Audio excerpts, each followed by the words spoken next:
Dave, are we rolling?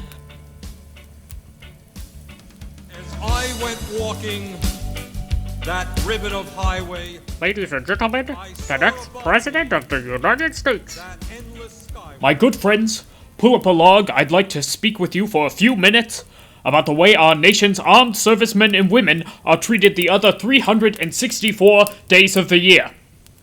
To start off, let's flash back to Vietnam. Creedence Clearwater Revival is playing on the bayou, the helicopters are flying overhead, and I am miles away in the great state of Vermont, working diligently as a conscientious objector. From the day I was born to this very present, I have not altered my opinion that war ought to be an absolute last resort. I have voted against the Iraq War, I plan to vote against an Iranian war, a war on Switzerland, and the almost inevitable war with the Moonmen. While I maintain a lifelong commitment to pacifism, I have far from abandoned our troops, as I have served as the chairman of our Senate's Veterans Affairs Committee. No national holiday is closer to my heart than Veterans Day. In 2015, nearly 54% of our nation's discretionary spending went to the military, while only 6% went to veterans' benefits. As a nation, we cannot continue to place such an emphasis on fighting wars with so little on recuperating from them.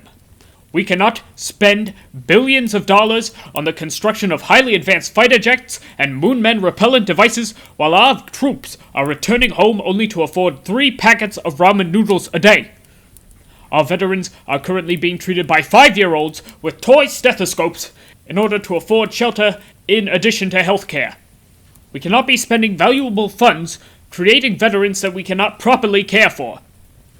One would not morally buy a puppy, knowing that they could not feed it once it started eating adult proportions.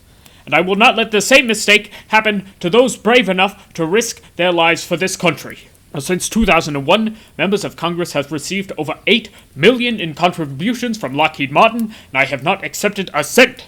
We cannot be bought by the arms manufacturers unless we intend to convert their surplus heavy military machinery into dystopian low-cost housing units. It's time we adjust our spending to care for the veterans as opposed to the large corporations who see massive profits every time we declare a new war.